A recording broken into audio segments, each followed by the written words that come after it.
Well, so we have to take a look now at the newspapers, front, back pages, and we'll be looking at the various online portals. Mamavi will start with the Daily Graphic.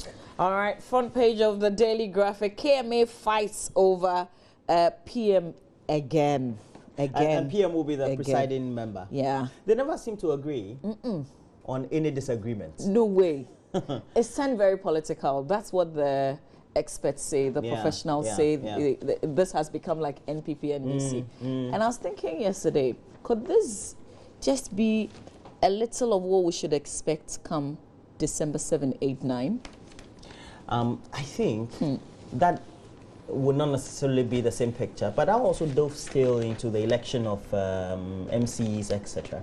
Because you see here, the difficulty that the Metropolitan Assembly will have to face is that Ashanti region is a predominant center for the MPP. So if you have presiding members, you have the larger section or part being MPP. Because even though we say they don't align, they indirectly align. So why not choose somebody who is from the opposition then? I guess we need to do the things right. And the political atmosphere also seems to have dovetailed into the current Let me just undertaking. Read a bit of the story in the Daily Graphic newspaper, and this story is by my friend Daniel Kino, who is in Kumasi.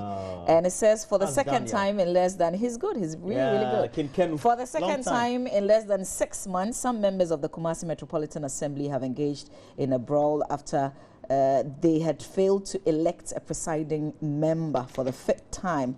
At an assembly meeting in Kumasi yesterday, the Edomhene Nana Bafo Ejay Kese, who is also a government appointee, stepped down, leaving Nana Kofi Senya, the assembly member for Swame, to contest the opposition unopposed. Nana Kese explained that he was stepping down in the interest of peace and to ensure the development of Kumasi, which had stalled for almost a year. Even after Nana Kese had stepped down, Nana Senya was required to obtain the approval of the assembly to become the new presiding member. But we know how this ended. I mean, even before the vote was counted, there were some blows exchanged. You can read more details in the paper.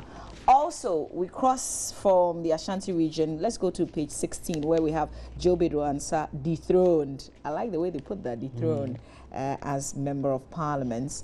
Okay, so that story, page 16 in the Daily Graphic, and it says that the incumbent Member of Parliament for Kwesi Mintim in the Western region, Mr. Joe Bedouansa, yesterday lost his bid to become the new Patriotic Party's parliamentary candidate for the constituency to contest the 2016 general elections. After a grueling contest, the 57-year-old training manager at the Ghana Ports and Harbours Authority, Joe Mensah, emerged the winner of the match awaited MPP parliamentary primary for the Kwesi Mintim constituency. This constituency used to be Efia Kwesi Mintim, and then it became Kwesi Mintim.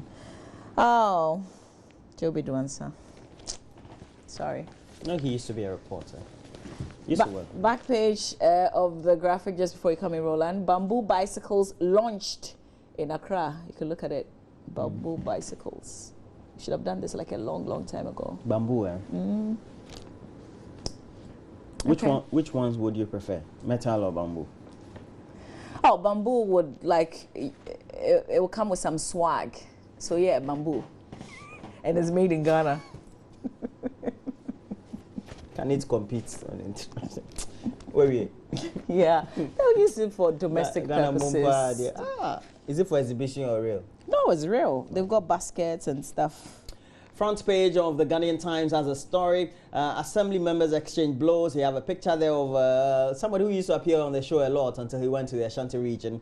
John Alexander Akoma. I always said I loved his way of communication. He's a very good political communicator. Has patience, has a way of analyzing, building his point.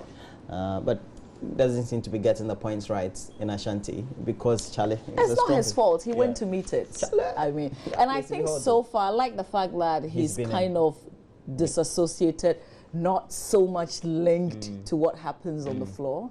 Yeah, which is a good thing. But it's tough for him. We'll wish him well.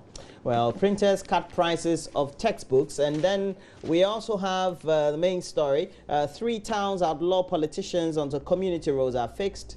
It said Togbe Kotoku. We put that story together. The story is on the back page. Says the chiefs of Panoe Takla and Hojo in the whole municipality have declared their intention to barricade their communities to embark on communal labor to repair the road which links their communities to Ho, which is the regional capital. Talk about things not being done appropriately. And the picture there is not nice at all. I mean, we showed it on. And when they blocked the place to fix the roads, they said they would not allow any political activities there. Until further notice. Yeah, but I think they should fix the roads. I think they should fix the roads. There's one particular road, the road in Accra from Sakumono to the bridge, Lashibi motorway bridge leading to Ajekwejo. Terrible. Has been there for, if this year ends, has been in the state for 16 years. Wow. Or 12 years. Wow. 12 years. Wow. Since 2004, that road has been bad. I have an issue with the Isawam Road, you know, from the Pokwasi Junction. And I think what hurts me the most is that there's a toll booth. People pay tolls every day, like when you go and come. And there are big potholes, like unexpected potholes. There are portions of that road, especially the middle section when you're making a U-turn, very terrible. Like, what's happening? Right. We're building roads. Which of them, like, where are the ones we're fixing? Like, how about the existing ones that have issues with them, especially when we use the roads and we pay tolls? Can't they fix? Yeah, we should be fixing. I mean, appropriately. Charlie. It's horrible. Let's look at the Daily Guide and then you look at the Finder. Front page, Mahama is a bar driver. Baumia lashes and Jobe Duansa loses. And then we also have the gentleman winning. It's called Joe Mensa. So they're all JoJo's. Yeah. Joe Baidu. And then you need to be a Joe to win that seat for the MPP, apparently. Blows at KMA over PM election. We didn't bring that in our news as well as Kwesi Mintim, but I'm sure that we can elaborate on it further when we're doing the discussions. I endorsed Nana Akufo-Addo and the Dusty goes public. And apparently, even though he's dead, he was of the Muslim faith, should have been buried a day or two after his death. There's apparently uncertainty over Dasibre Dramina's burial. That's a big shame. Charlie. You have two families fighting. Do you know this man, Ingrid? Stars Flock Ingrid's private party. Who is Ingrid? I know there's a name like that. I don't know what he does. But you do entertainment program. Nice. It doesn't mean that I know everybody. Besides, I don't like the petty entertainment issues. You like you like the influential policy related issues. Yeah, exactly. Because because I feel that people don't pay much attention. Yeah. The Ghana entertainment is who's pregnant, who's dating who, you know, who has said all the little petty things. But there are bigger issues to look at, and that's what I spend my time looking at on my show. Let's see how it goes. Not parties and who's attending them. Okay, not which celebrity dresses how and when. No way. That's it.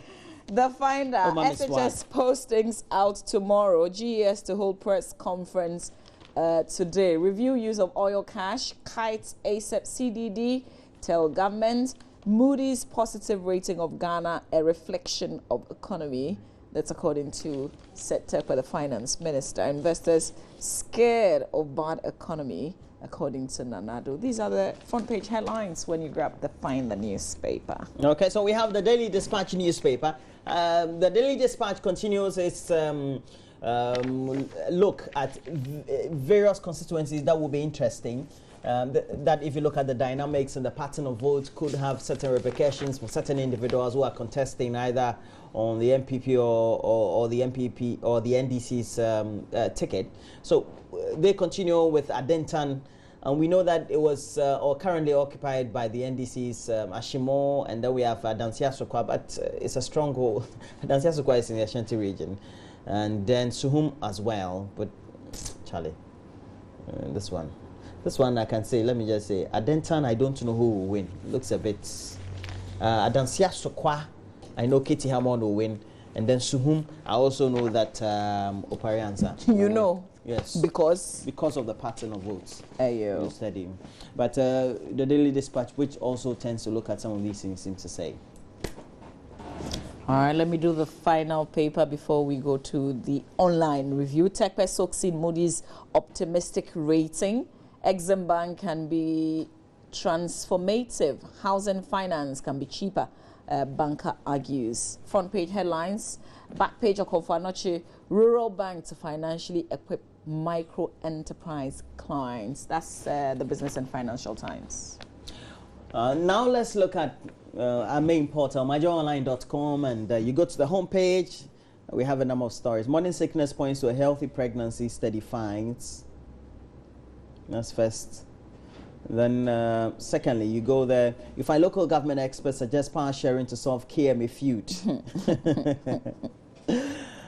Charlie, upon Nkrumah, Pratt face off in politics of it can be done, it cannot be done. Oh, okay. 2 journalists, 10 politicians were told. And blows again as 5 rounds of voting in KMA. Election ends in a deadlock. No still election of a presiding member. Look, choose somebody who comes from the other side and be free. VR or voter region chiefs gave government 2-week ultimatum to construct roads. And they are the paramount and divisional chiefs in Kpanoe, Takla, and Hojo communities, all linked to Ho. And they are in the whole municipality of the Volta region. Mahama is an incompetent driver, leading Ghana nowhere. That's according to Dr. Mahamudu Bawumia, who is the vice presidential candidate for the MPP. Plote Koli, MPP vice chairman, accused of assaulted party member.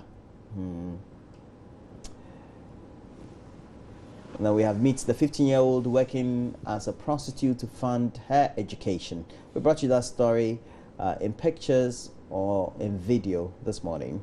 Mamavi. City FM, Ghana risk entering into recession. If details, an economist is one, you can read about it. 400,000 unemployed youth join labor force yearly, and 10 BRT buses now registered. Also, GRASAC to demonstrate today over bursaries, thesis grants. Hey, Charlie, demonstrations. All right, teachers at Amil's SHS to be evicted over non-payment of rents. Like how? You can read the details on the page. How do we put buses on the roads without having their insurance registered? If a private person does that, then it's not feeling comfortable. But if it's government, that's not, that won't be. I'm saying exactly even here. a private person who does that doesn't register, doesn't feel comfortable. How much more government, which should be a lot more responsible? But it's not new with governments. No, but then hey, you serious? And not just a bomb blast we see here or Sadia no Sanko, will be free. Yeah. Hey, ready. Sadly. Anyway. I think the people who are also, even though they're test driving, the people who get onto those buses must also be aware that that also shows that they don't ask questions. One big risk. Yeah, I'm telling you. One free ride, one big risk. I love that. In the period of 1 month. Okay, we have the Africa page of the BBC, Mama V. Mali Islamists jailed for shrine attacks. An Islamist militant who destroyed ancient shrines in Timbuktu is jailed by an international court for 9 years in the first case of its kind. And, you know, related to this case, they destroyed a lot of history. You know, people go to Mali for, you know, just for the tourism purposes, and they rake in a lot of cash. They've got a lot of ancient stuff that people travel all over the world to go and see. And in this particular attack, a lot of those things were destroyed. You know. Sad. Yeah. I also follow that news, especially on Al Jazeera is a big thing. They have had several documentaries on it as well. Yeah. It's just so sad that as Africans we do these things to ourselves. Yeah. Well, another story here. Kenya launches the world's first child-friendly drug, raising hopes for thousands affected by the world's deadliest infectious disease. So the headline is first child TB drug launched in Ghana. Like you can have one forever. Is that what the story is? In 1998, I had a Gomez, please open it up for us. I had a mate of mine. He currently works in a bank. I mean, we were year mates, not the same school, and we're friends. And we were just waiting to enter into uni. And he had TB apparently. We didn't know. He grew so lean. Everybody started bickering and rumoring that he he had HIV. It was that bad. And apparently he had TB. Wow. He nearly lost his life. You know, we don't think of tuberculosis as a big deal. Yeah, we don't. The thing is that in the Western world, it doesn't affect them anymore. In America, you know the times I did during when they were having a lot more of the gold rush period, and then also when they had the depressive periods in America or in rural America, they also had. But now, Charlie. Yeah, but Africa still suffers from. That was nearly part of the 1900s. Please allow us to just read a little bit of this. I'm just wondering, is this like a one-time? Okay, so the new pill is a combination of 3 drugs used to treat tuberculosis mixed in the right dosage and is fruit-flavored to appeal to children. Until now, the Global TB Alliance says pills designed for adults have been split to get the dosage for children. Every year, about 1 million children fall ill with TB, which is the world's deadliest infectious disease. But I'm proud that, I mean, this is Kenya, this is Africa spearheading. So Kenya is the first country to roll out the new drug nationally, with more countries expected to follow over the next 3 years. So now children have their own drug. But if it is fruit flavored, why don't they give them in cups or something, or in spoon or something? Because this one makes it as if it's, you know, children are very much afraid or have a certain phobia for injectables and syringes and things. But this is, you know, when you give them in this way, you know that they're actually taking everything you've given them appropriately. Yeah. Yes. All right, I think we're done. Yes, we are. You have a couple of messages you want to read? I haven't been able to access, so we'll do that. All right, you forgot your password. Access. I went to leave with a password. I left it at home. Well, we'll get a new one for you. Now we have to bring in Benedict Owusu, Beth named Akwesi Dankwa, to bring us a lot more. Oh, the FA Cup is coming to Ghana, apparently, Roland. And it will be on the AM show. It used to be the Barclays, or the EPL this one, trophy. Now they are bringing the FA. Yeah. Emirates FA Cup. English for Well, but we also have English. But we also have the biggest news in football today coming out of England with the England manager. I'm sure Benedict will share details of that. It was announced. That shameful news with all of us. It was announced. It's so greedy. I think the newspapers and the news media in England are just speculating he would be sacked by the English FA. Oh, no, but he's resigned. Oh, yes. I'm late. Yeah, you're late, man. Yeah. He's resigned. I was listening to music this morning, that's why. Stay with us. Akwesi is up next.